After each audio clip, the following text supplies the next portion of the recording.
what comes to your mind when you hear the word reward?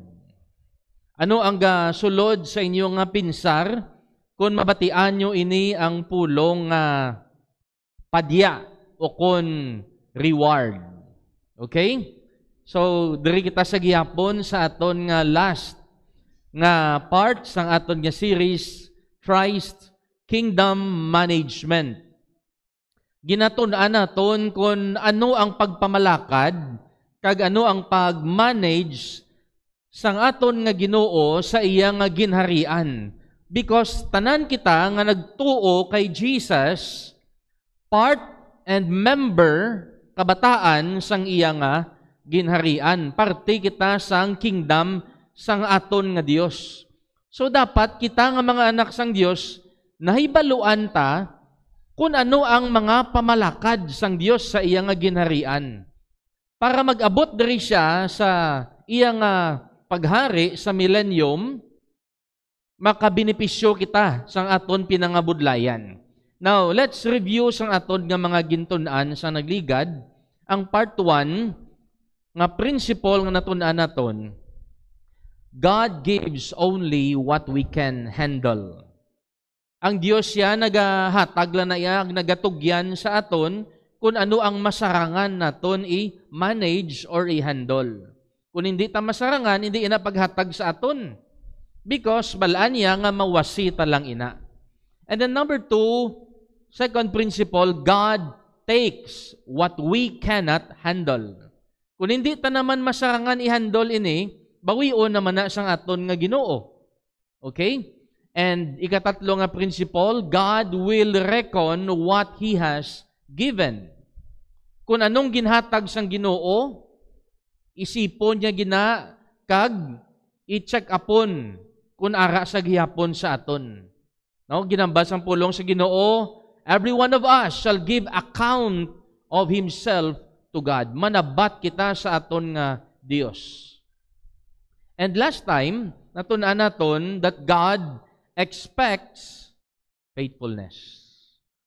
Ang Dios naga-expect target nga mangin matutom kita sa iya. So kung ano man ang ginhatag sang Dios sa imo, gamay nga negosyo, may ara ikaw asawa, pamilya, kabataan, gamay nga ministry, gamay nga kwarta, good health, ang Dios naga-expectar nga tutuman mo ina. Amo gina-expectar sang aton nga Ginoo. Now subong magasugod kita sang aton nga tun-an nga principle, pero bago sina babasa kita anay sang aton nga text. Mga bayon ko kamuliwat sa pagtindog. Revelation 22 verse number 12. Let us read all together. Begin. And behold, I come quickly, and my reward is with me, to give every man according as his work shall be. Nga muyo kita anay. Langit no namon nga Dios, we thank you sang maayo nga tsimpo kag matahom nga aga nga ginhatag nimo sa amon. We thank you, Lord, sang mga nawong nga makita namon Ginoo sa amon nga mga utod. Nga maayo ila kaimtangan kag maka-fellowship kami sa ila. And also, Lord, we thank you sang imo nga pulong nga amon matun-an kag mapamatian sa sining nga adlaw. Ginoo, we pray nga ikaw gid magabukas sang amon nga pangunahuna tagipusoon and give us wisdom to apply sang imo nga pulong nga amon na pamatian. Buligi kami Ginoo nga practice gid ini namon sa matag adlaw-adlaw nga tanan sa amon nga pagpangabuhi. Patawara kami sa amon nga mga sala, and also Lord ginapatawad man namon ang mga nakasala sa amon Ginoo. Gani Lord, gamita ako bilang imo nga alagad sa siningation nga maymayang imo nga ngalan. This all we pray in Christ's name. Amen. Magapong ko ang tanan palihog.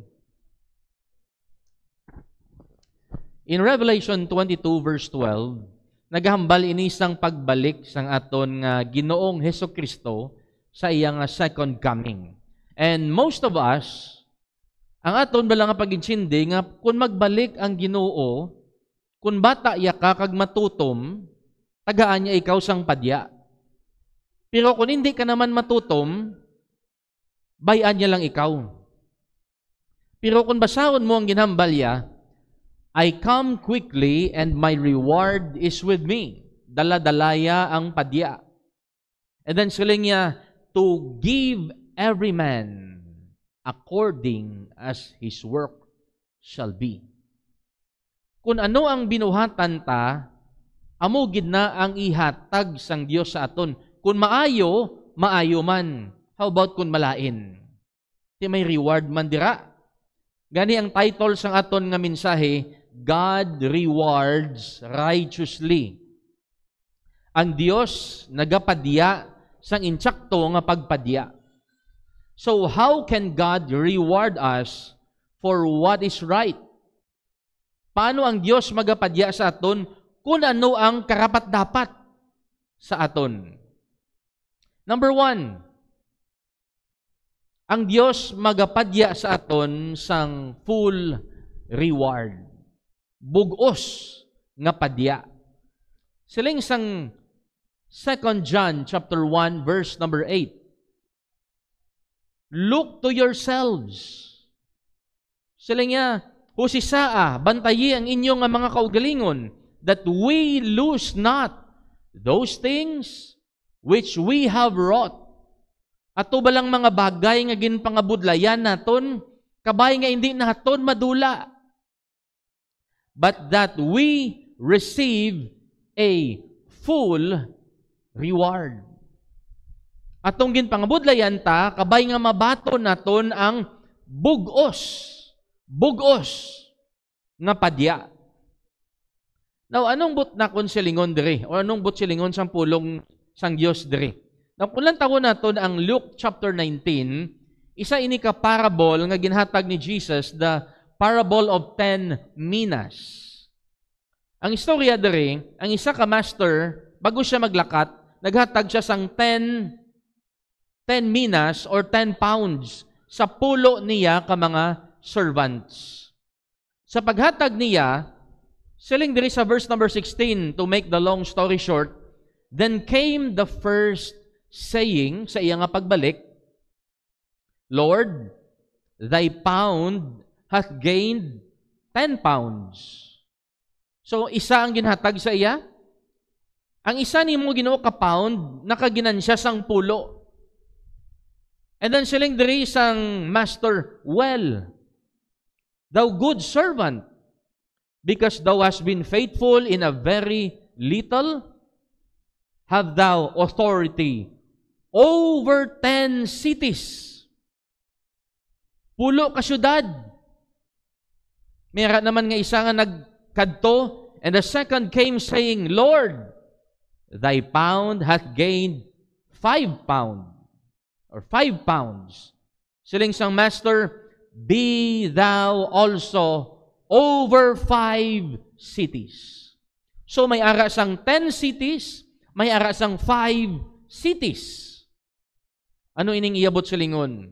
Sa pagbalik sang Ginoo diri sa kalibutan, sa iya second coming, to put up His millennial kingdom, may ara sang reassigning of authority. Gusto niyo na? Gusto niyo nga kamo mangin Speaker of the House, pila ka adlaw?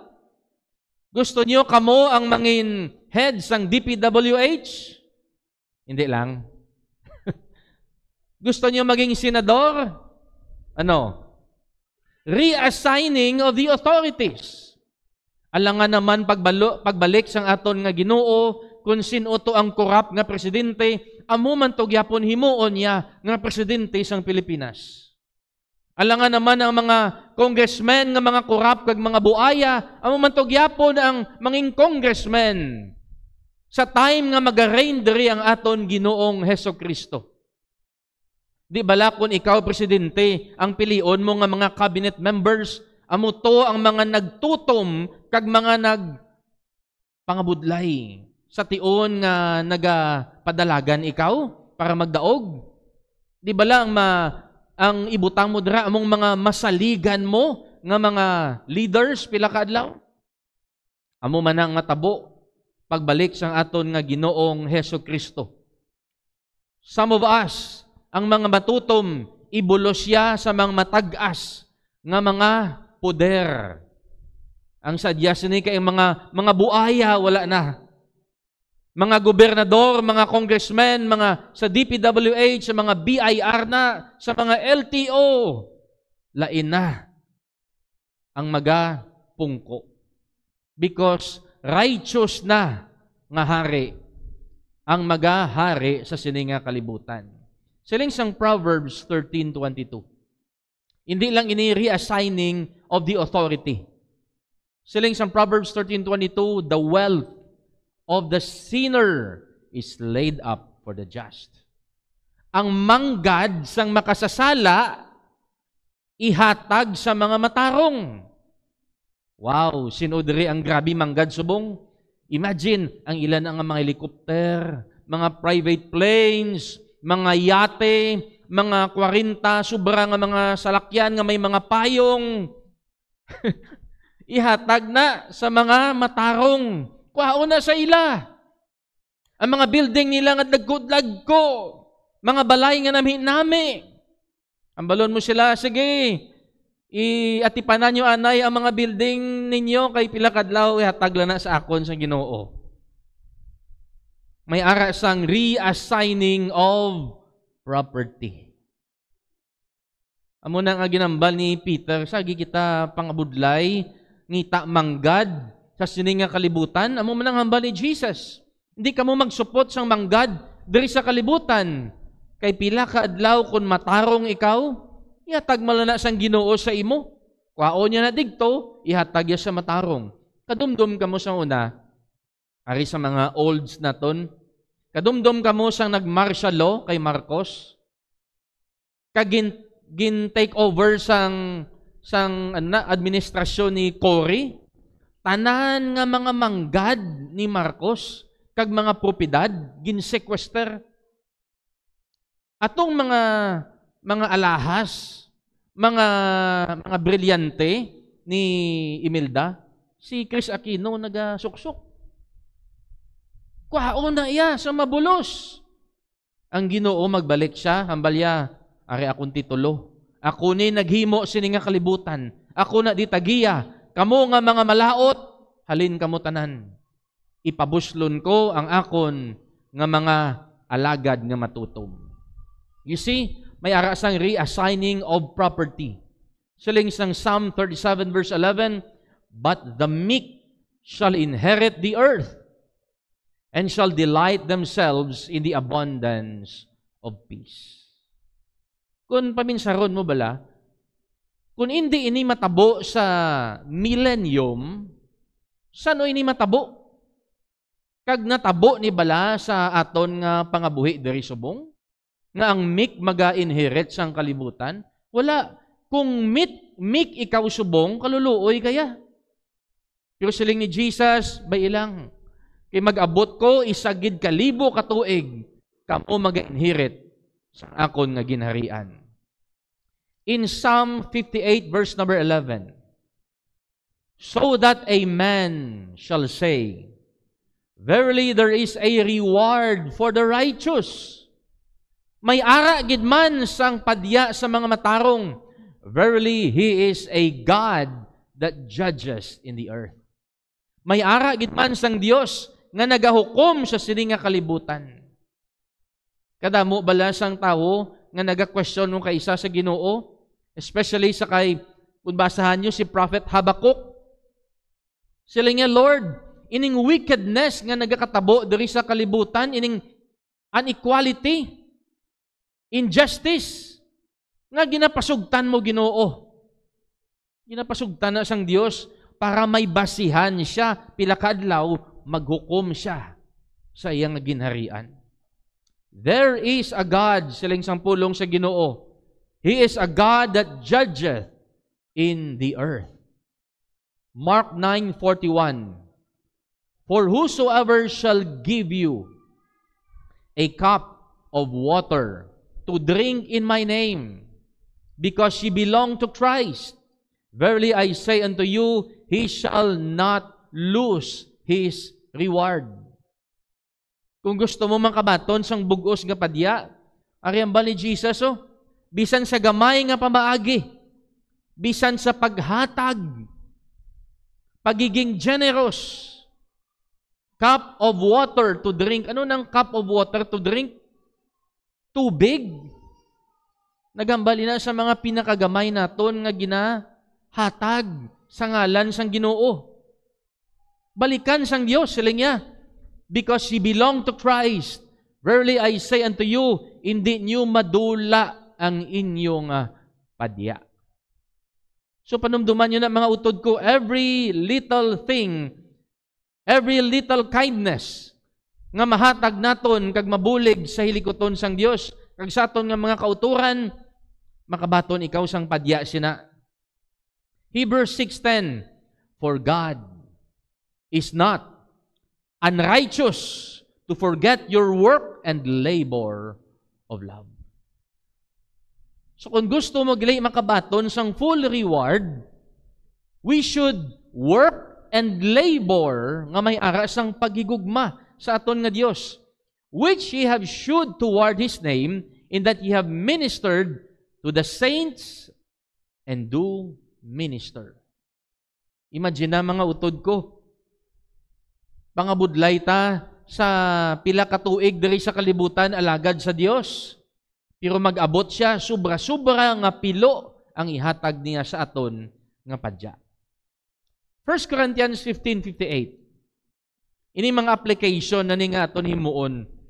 Therefore, my beloved brethren, be ye steadfast, unmovable, always abounding in the work of the Lord. No wonder, nga tingala ko bala nga si Noah, bisan siya lang isa ginsugo sang Dios nga maghimo sang arka, nga kadako-dako nga nagpangabudlay gid siya. Nadumduman nyo na? Nga ginsigi gid to sunod ang Ginoo. Si Moses, bisan against all odds, tubangon niya gyapon si Pharaoh, tabukon niya gyapon ang Red Sea para masunod ang Ginoo nga ginahimo nila ina. No wonder nga ang mga apostles, mga disciples, ginapang-ihaw sila, ginapanitan sila buhi, ginaprito. Pero gusto nila nga mag-alagad gyapon sa Ginoo. Bangod sang sining rason, for as much as you know that your labor is not in vain in the Lord. Hindi wala pulos ang ila ginhimo digto. May baylo, ina sang pilo, pila kaadlaw maghari ang aton nga Ginoo. And mo man mga utod ko, gusto ko panumdumon nyo, ang inyo nga sakripisyo, pangabudlay sa aton nga Ginoo, sunod sa kabubuton sang Dios. Your labor is not in vain in the Lord. Hindi man makabaylo ang pastor sa inyo, sa inyong pagpangabudlay, but your labor is not in vain in the Lord. Hindi ko man makita ang inyong nga ginahimo, kay wala man ako pirmi sa inyo tupad, but your labor is not in vain in the Lord. Amo ginapangako sang Dios sa aton. In Matthew 25:21, si Jesus nagsiling, well done, thou good and faithful servant, thou hast been faithful over a few things. I will make thee ruler over many things. Ang matutom sa gamay, matutom man na sa dako. That is why saligan siya sang Dios, sang damo pagid. And then he said, enter thou into the joy of thy Lord. Kabalo ka man kuna nung full reward. Full reward is to celebrate with Jesus for 1,000 years. Kabalo ka mo kung pila ang 1,000 years? Sa millennium? Kung i-divide mo na sa aton kabuhi diri sa kalibutan, 80 anyos, dalagan ina 12.5 lifetimes. It means, kadusi ikaw, kagtunga, mabuhi liwat, sa edad mo nga 80, diri sa kalibutan. 12.5 lifetimes ang imo kabuhi nga maga-enjoy ikaw nga may kalipay upod ang Ginoo. you will receive full reward. And number 2, bangod kay matarong ang Diyos, may ara sang forfeited rewards. Reward na natani nga para sa imo, galing kay wala kita nagtutom, ahay, wala pa naton mabaton. Na forfeit para sa aton, pero wala naton mabaton. Siling sang 2 John 1:8. Look to yourselves that we lose not. Ngagin butang niya diri, bantayin nyo inyo kaugalingon. That we lose not, because may ara gadiya. Dako nga tsansa nga madula naton ang aton pinangabudlayan nga reward. Si Jesus, kagang iya nga disciple sa may Matthew 19, nagaistoryahanay, namangkot ang iya isa ka disciple, siling sang isa ka disciple, in verse 27, Behold, Lord, we have forsaken all. Lantawa bala Ginoo, ginbayaan na namon tanan ang ara sa amon. Si Matthew nagbiya sang iyang trabaho bilang tax collector. Si Peter, James, and John, dako to ginansya nila sa pagiging mangingisda. Yung ginbayaan nila. Sino pag ito nga mga disciples ni Jesus? Nagbiya sang tanan, nagupod kay Jesus. Siling nila sa Ginoo, Lord, ginbayaan na mo ng tanan. Ano ang maaputan sa amon nga kabuhi pila ka adlaw? Anong mabaton namon sa pagsunod-sunod namon sa imo? Namangkot man ka muna bala sa inyong kaugalingon. Ano niyang mabaton tani sa pagsimba-simba ni man? Ano niyang mabaton tani sa pag-Bible study? Anong mabaton tani sa paghatag sang offering, sa pagsulwining, sa paggasto sa pagkadto sa evangelism, o kung sa pagbulig sa mga utod naton nga mga kaluluoy, mga may masakit, sa pagpangamuyo, sa pagbalik-balik sa simbahan, paninlo, himo activities. Anong mabaton naton nga balik? Ginpamangkot na nigli sang iya nga disciple sa iya. What shall we have therefore? Siling ni Jesus. Verse 28. Verily I say unto you, that ye which have followed me, kamo nga nagsunod sa akon, in the regeneration, anong regeneration? When the Son of Man shall sit in the throne of His glory, ye also shall sit upon 12 thrones. Nag-refer niya sa 12 disciples. Ang 12 disciples mapungko sa 12 katrono, judging the 12 tribes of Israel. Kung basahon mo sa idalom nga verse, nami pagining sugpon niya. Manifold more in this present time and life everlasting sa ato na iya. Pero sa mga disciples, mapungko sila sa trono kag magahukom sa 12 katribo ni Israel.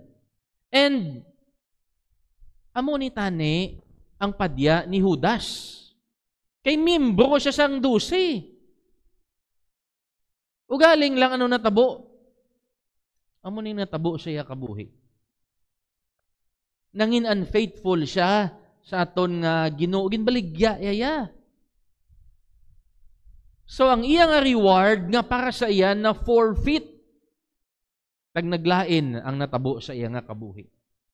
In 2 Timothy 2:5, ginambal diri isang pulong sa Ginoo, if any man also strive for masteries, it means ang bisan sino nga tawo nga maghimudos, nga manging the best, mangin master, yet is he not round, hindi siya magdaog, except he strive lawfully.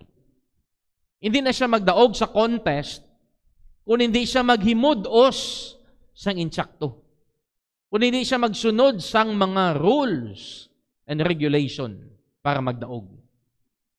May video ako nga pakita sa inyo, and I hope ini makabulig sa inyo, realize Nga amo manigali ang matabo pila ka adlaw kung hindi kita magtadlong subong kag magsunod sang mga rules kag mga commands sang aton nga Ginoo kung paano mga buhi bilang anak sang Dios. Mangayo lang ko sang volume. Lumapit siya sa 14 years old na batang babae na nakamaskot. Inabutan siya ng regalo ng bata, ngunit hinampas niya ang regalo. Tapos tinulak pa. Walang paliwanag, walang sorry. Pero hindi ito ang unang beses na may ganitong ginawa. Si Mahadin Mikesim Menabad, 2 taon bago nito. Sa parehong event, tinulak niya rin ang ibang mascot pagkatapos manalo. At makalipas pa ang 1 taon, nang sinubukang i-console siya ng kapwa French athlete na si Mehdi Bala, matapos siyang mag-11th place, umabot sa pisikalan ang lahat. All-out brawl. Sa totoo lang, nakakahiya ang inaasal ng atletang ito. Si Mahadin ang fastest steeplechase runner ng France. Noong 2013, siya pa nga ang nag-set ng European record sa 3,000 meters steeplechase. 1 taon matapos siyang atakihin ng batang mascot. Pero dahil sa arogante at bastos ang kanyang ugali at sa lahat ng ginawa niya off-track, marami ang na-turn off sa kanya. Kaya pagdating ng 2014 European Championships sa Zurich, maraming nanunood na umaasang matatalo siya. Pero habang tumatakbo ang race, dominante pa rin si Mahadin. Sa final stretch, siya pa rin ang nangunguna. Hinubad niya ang jersey niya, sinubo sa bibig, at hinipe ang crowd na palakpakan siya. Pero yung mga tao na alam ang past niya, disgusted habang pinapanood siyang mag-first place ulit. At yung mga mascot takot na sa kanya, nagtakbuhan palayo mula kay Mahadin. Habang siya, tumatawa pa habang lumilingon sa mga kalaban. Pero bandang hapon, may nangyaring hindi siya inaasahan. May report na nakita daw si Mahadin na umiiyak pagkatapos ng race. Alam mo ba kung bakit? Kasi may rule sa athletics na halatang nakalimutan niya.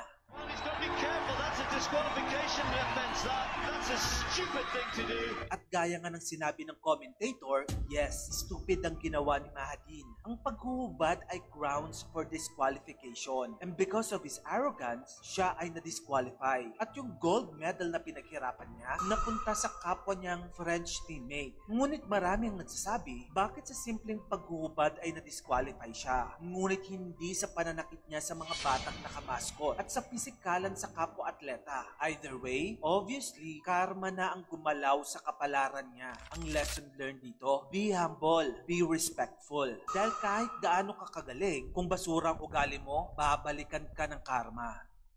Okay? So muna iyang tawag siyang kalibutan, karma.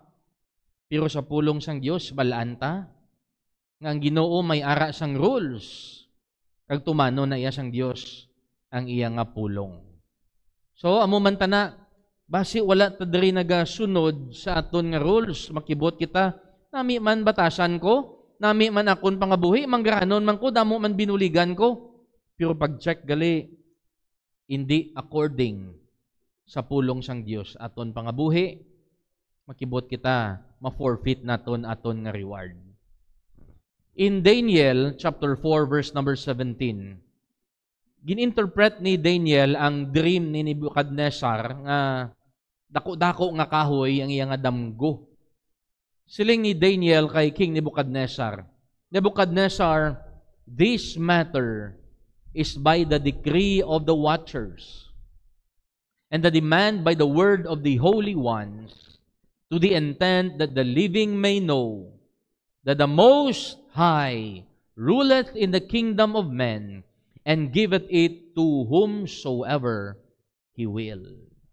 Ang aton nga Dios, ihatag na iya kung sino ang gusto ya hatagan, kung hindi na insakto ang aton nga pagpangabuhi according sa pulong sang aton nga Dios.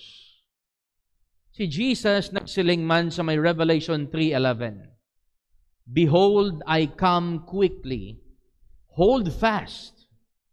When you say hold fast, it means kapti sa maayo, which thou hast, that no man take thy crown. Kung hindi ta paghawidan, kung hindi ta pagbantayan, kuwaon ini, kagihatag sa iban. Number 3, nga ang Dios maga-reward righteously because mahatag man siya sang reward sa mga buang-buang. Full reward, forfeited reward, and fool's reward. Reward sa mga buang-buang nga alagad sang Dios.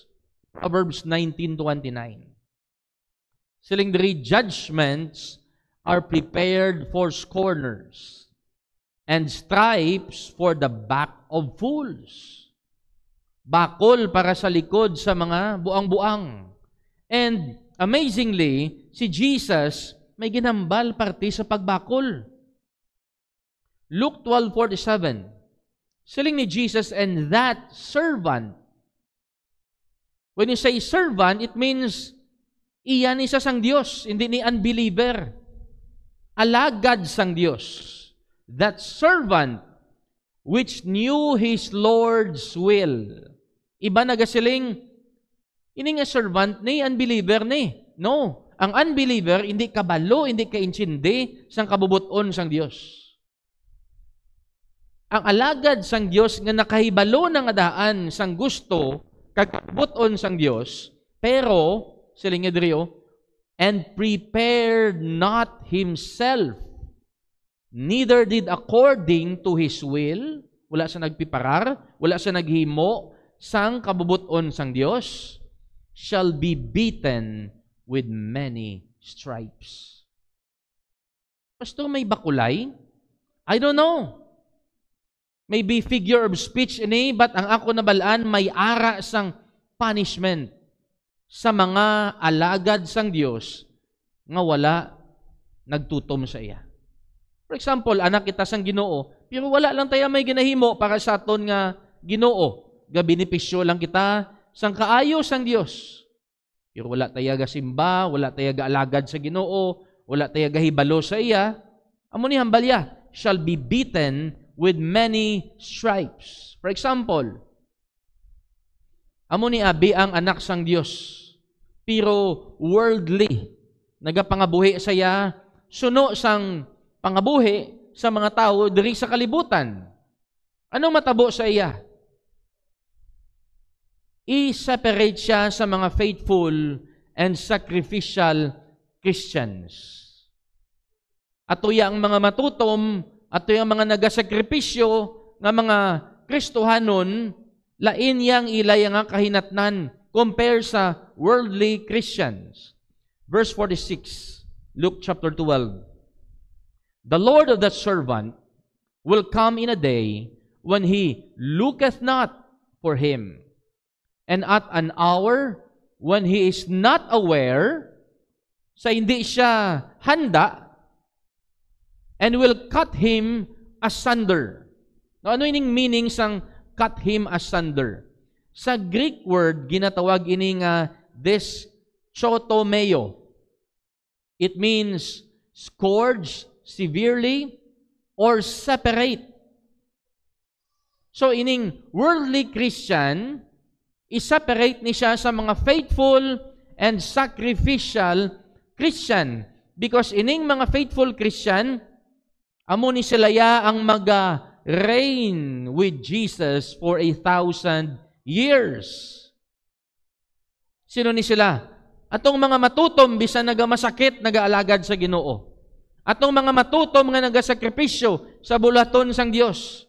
Amo tong mga nagahatag, bisan pigado, nagapangalagad, bisan may ara sa mga kabudlayan kag problema. They will reign with King Jesus for 1,000 years.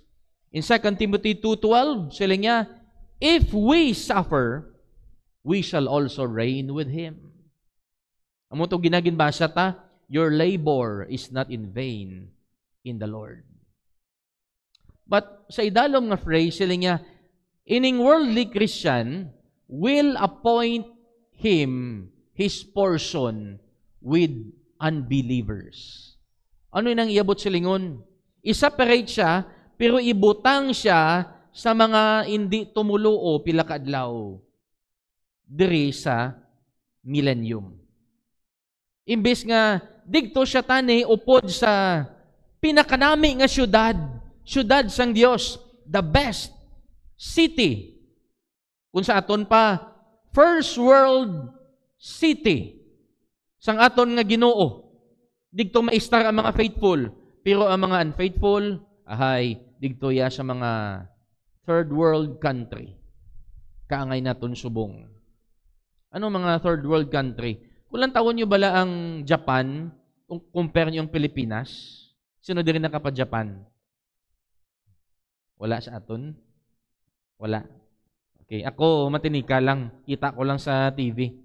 Sa Japan namin ilang ang mga transportation.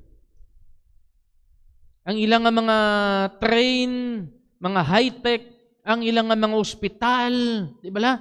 Sa mga Korea, sa mga UK, sa USA, bawlang taon mo atong ospital.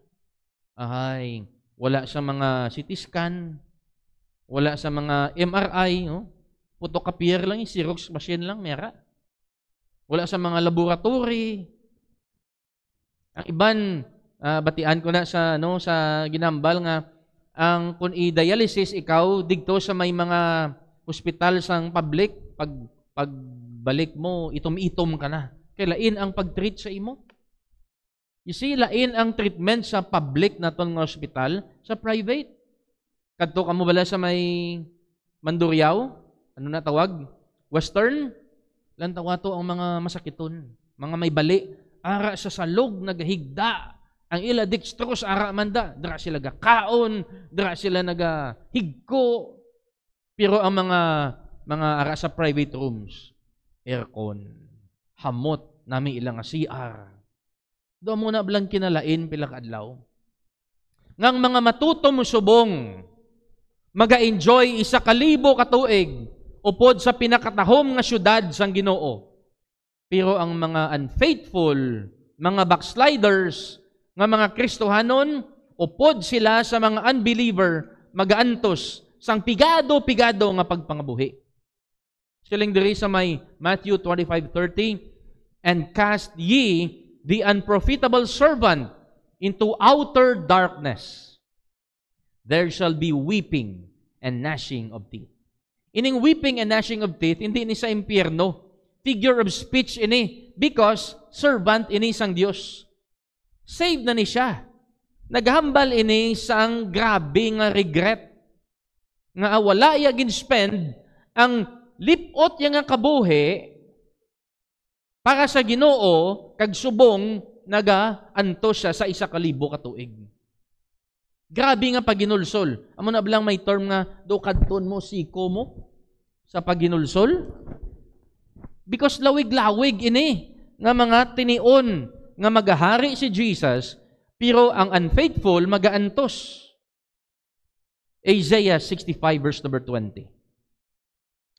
There shall be no more thens in that day. Sa sinang millennium, there shall be no more thens an infant of days. Wala sang lapsag, nor an old man that hath not filled his days. For the child shall die 100 years old. Sa sininga mga tinion, ang bata, mapatay siya, bata siya, yapon, pero tawag sa iya bata, pero mapatay sa 100 years old. It means edad mo sin, bata kapag yapon. Because ang kabuhi isang tao, 1,000. Imagine nyo lang bilang nga, ang edad ni Adan, 900 pila gani? 39? 960? Nga amo ng edad ni Adan. Ibalik sang Dios ang ini nga kalibutan daw kaangay sa Garden of Eden. Sa iya nga kingdom. So ang edad sang bata, 100 anyos. Pero sila nga diriyo, but the sinner being 100 years old shall be accursed. Pero ang hindi matarong, ang makasasala, 100 iya edad, pero galalain sa. Nga galalain sa, because maantos siya. 100 pa lang na, imagine, 1,000 katuig, maantos ka. Amo na gani, nga piparahan tani ang pagbalik sang aton nga Dios. Kay diri kita ya dapat maga-enjoy nga mga anak sang Dios.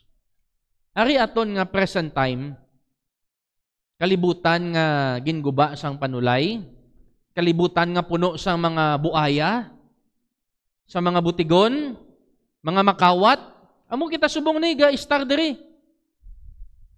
Bisan pa gani mga pastor, mga buaya pa, di ba? Sa tanan nga mga tawo sa Congress, may pastor dira nga siya pang pinakabastos batasan compare sa mga wala nakakilala sa Dios. Amo ginaya. Pagbalik ni Jesus sa iyang second coming diri sa kalibutan, maput up siya sang 1,000 years. Diri siya mahari. After 1,000 years, masulod ang new heaven and new earth. Now, lantawan nyo, basi ma-question ka mo, Pastor, ti sa pagbalik diri ni Jesus, isla niya naman aton nga lawas, sang lain, nga amaantos pa, dapat wala na pag-antos, dapat kalipay na. No, mag-amos na, unfair. Di ba? Ang mga faithful, ma-enjoy, ang mga unfaithful, ma-enjoy man? No. Righteous ang Diyos sa paghatag sa reward. May punishment. Lantawan niyo ang verse.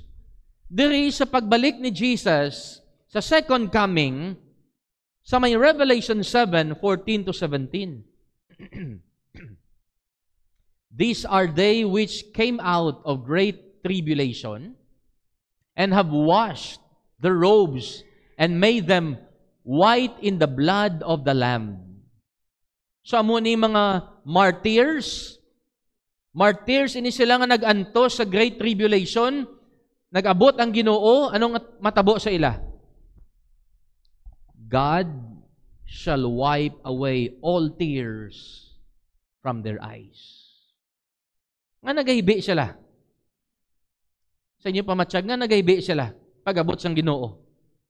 Because balusan sila sang Dios. Sang kaayo, kag balusan man sang Dios ila nga persecutors. Lantawan niyo diri. Antes magsulod ang new heaven and new earth, after na ni sang millennium. Tapos na ning 1,000 years. Revelation 21:1-4. May matabo naman. And I saw a new heaven and new earth. For the first heaven and the first earth were passed away. Verse number 4. And God shall wipe away all tears from their eyes. May pahiday naman siyang luha. And there shall be no more death, neither sorrow, nor crying, neither shall there be any more pain, for the former things are passed away. Now, aring question, kung wala na diri siyang pag-antos, nga ihambal ya diri nga wala na siyang kamatayon, wala na siyang pag-antos, but silingon, may ara. You see? Sa diri, antes sang millennium, luha ini isang faithful martyrs ang pahidan sang Ginoo. Pero how about before sang new heaven and new earth? Sila drang mahibi. Luha ini isang unfaithful believers. Why? Because grabe antos nila 1,000 katuig. Antos silang antos pag-abot. Pag-change ang Ginoo sa new heaven, new earth, sila sa Ginoo, okay, nabaydan nyo na inyong katuntuhan, nabaydan nyo ng inyong unfaithfulness, pahidan ko na luha nyo, wala na to tanan-tanan. Okay? Tanan ng mga anak sang Dios, palarihos na. May star kita sa new heaven and new earth. Amo na mga utod, mambal kita nga, okay na kuya. Nagbaton ako kay Jesus, saved na kuya, hindi na kuya magpa-impierno. Hindi ka magpa-impierno. Pero maantos ikaw sa 1,000 katuig. Imbes nga mag-enjoy ikaw tani, upod sang Ginoo, rule sini nga kalibutan, ahay, naglawig ang aton nga pag-antos. Siling sang Ecclesiastes 8:6, because to every purpose, there is time and judgment. Kung ano dirang ginatuyo naton, may paghukom dira ang Dios. Therefore, the misery of man is great upon him. In 2 Corinthians 5:10, siling ni Paul, for we must all appear before the judgment seat of Christ.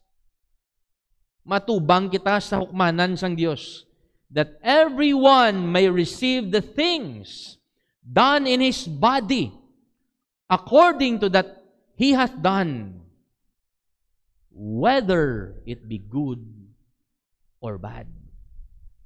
May padya ang maayo kag malain. Siling ni Jesus sa may Revelation 19:5 sa iyang nga pagkari, out of his mouth goeth a sharp sword. Ang ining sharp sword, with it he should smite the nations. Amo ini ang mabakol sa mga nasyon, and he shall rule them with a rod of iron. Na kung wala malang sang bakulay, nga marule pa siya sang rod of iron. Before we close, gusto ko ibilin ini sa inyo mga utod ko, that every believer is hoping for Jesus' second coming. But not everyone who receives rewards will find rejoicing. Because iban magabaton sang full reward, iban makabaton sang forfeited reward, kag iban makabaton sang fool's reward. Let us pray. Heavenly Father, we thank you sang imo nga pulong nga amo natun-an sa sining adlaw. Ginoo, kabay pa Ginoong imo nga pulong nagpaklaro sa amon Ginoo nga pag-intindi nga hindi enough nga nagbaton lang kami sa imo kag mahambal kami nga naluwas na kami, hindi na kami magpa-impyerno. Lord, ang imo nga pulong naghambal gid, for by grace are ye saved through faith, and that not of yourselves, it is the gift of God, not of works, lest any man should boast. For we are his workmanship, created in Christ Jesus unto good works, which God hath before ordained that we should walk in them. Ang tuyo mo Ginoo nga napatay ikaw sa krus, kag luwason kami, kay para mga lagad kami Ginoo sa imo, kag maghimo kami sang imo nga kabubuton. Kung magtuman kami sa imo faithfully, mag-enjoy kami Ginoo sa 1,000 years nga imo paghari. And Lord, salamat. Salamat Ginoo sang sining opportunity nga ginhatag nimo sa amon. Kabay pa Ginoo nga hindi namon pag-abusaran ng imo nga grasya. Kabay Ginoo ang grasya sang Dios magatudlo sa amon nga mga buhi sang Dios nun kag mangin matutom Ginoo sa tubangan nimo. Lord, I pray ang tanan nga yari diri subong kag mga nakabati sang sining nga mensahe magahimudos sa paglambot sang padya nga imo ihatag sa amon pila ka adlaw sa imo nga ginharian. Gani Lord, salamat gid sang imo nga bugay nga mo ini ang nagluwas sa amon. Hindi ang amon kaugalingon, hindi ang amon nga pagkabuot, hindi ang amon nga relihiyon, kundi ang imo Ginoo nga kaluoy sa amon didto sa krus sang Kalbaryo nga ginhatag nimong imo nga kabuhi. Lord, we thank you sa privilege and opportunity nga makahambal man sa imo nga pulong sa siningation. We bring back all the honor and glory to you. In Christ's name, amen.